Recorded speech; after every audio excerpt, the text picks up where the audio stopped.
Di masa lalu, keluarga ini sedang makan malam bersama. Mereka merayakan kepulangan anggota keluarga yang telah pergi selama 8 tahun dan baru kembali. Ini juga momen pertama antara Jiman dan Jian. Di sana, Jiman mulai terbuka dengan keponakannya itu, dengan sedikit humor perkenalannya.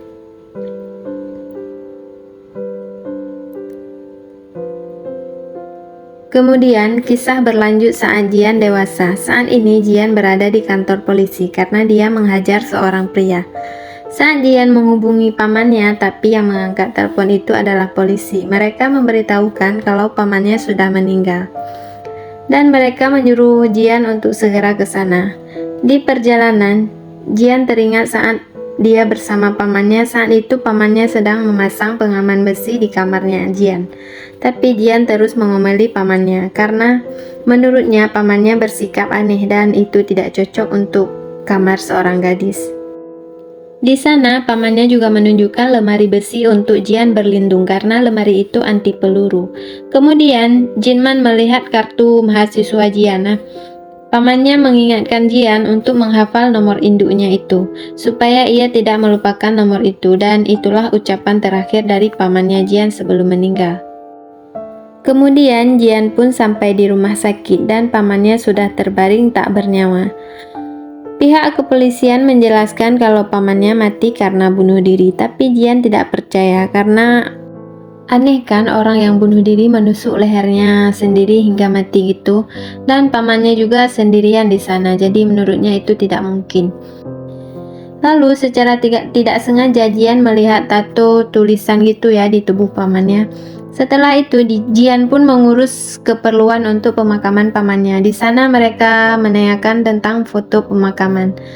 Tapi Jian tidak tahu apakah ada atau tidak. Kemudian Jian pun pulang ke rumah untuk mencari foto pemakaman. Tiba-tiba datang seorang pria. Pria itu mengaku sebagai temannya saat kecil, yaitu bernama Jongmin. Nah, karena ternyata pamannya tidak punya foto, Jongmin membantu Jian untuk mengedit foto pamannya itu. Di situ, Jongmin bilang alasan dia datang ke situ karena ia bekerja paruh waktu untuk pamannya dan dia bertugas untuk merombak situs web penjualan selang milik paman Jian. Kemudian Jongmin menawarkan diri untuk membersihkan kamar mandi tempat Jinman meninggal supaya Jian mengizinkan. Jongmin mengatakan kalau ia cukup dekat dengan pamannya itu. Lalu Jian pun mengizinkannya. Di tempat duka, Jian sendirian di sana karena dia sudah tidak punya siapa-siapa. Dan banyak pria yang tak dia kenal melayat di sana. Lalu Jian bertanya pada seorang pria yang membantunya mengurus pemakaman tentang orang-orang yang datang itu. Tapi pria itu bilang kalau mereka itu orang-orang luar yang tak ia kenal.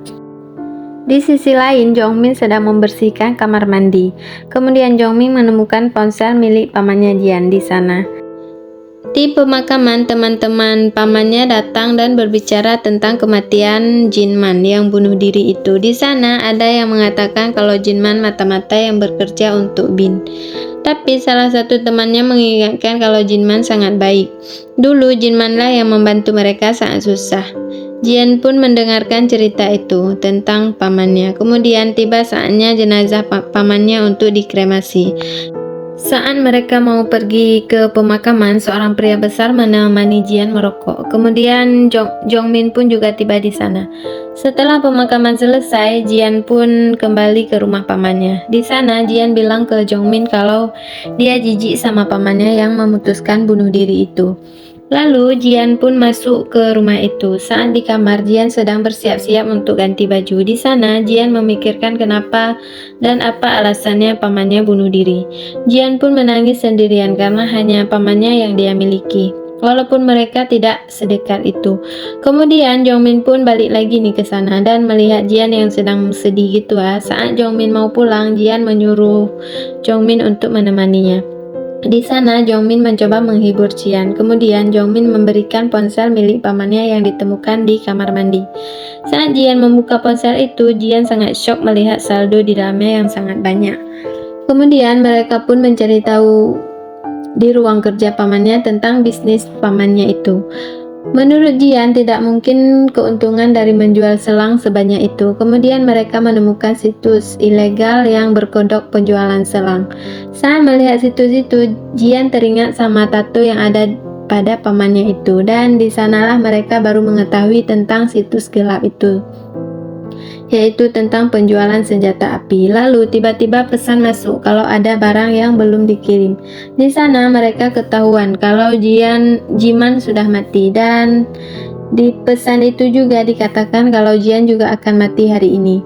Lalu tiba-tiba ada yang datang ke rumah Jian, dan Jian menjelaskan kalau pamannya sedang tidak di rumah. Tapi tiba-tiba saja wanita itu sudah sampai di depan pintu, dan Jian terlihat sangat ketakutan. Di luar sana, pengumuman sedang dilangsungkan. Katanya sih ada pelatihan senjata api aktif yang akan dilakukan di sana. Tapi ternyata itu untuk membunuh Jian ya.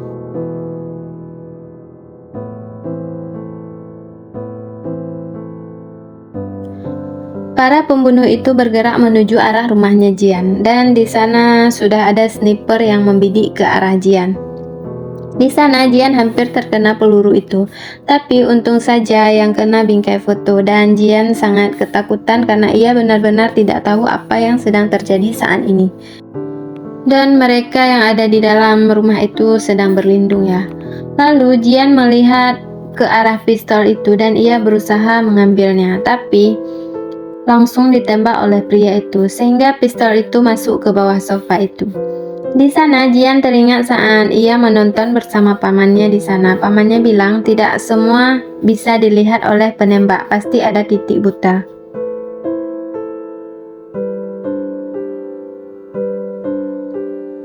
Kemudian Jian pun berusaha mencari titik buta. Saat ia melihat cermin, ia pun punya ide untuk mengetahui di mana arah tembakan itu berasal.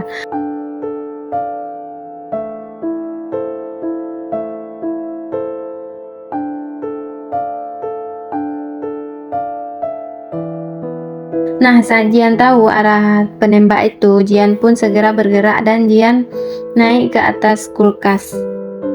Dan ia pun bersiap untuk melompat dari sana. Saat Jian melompat dan peluru juga ditembakkan, dan Jian berhasil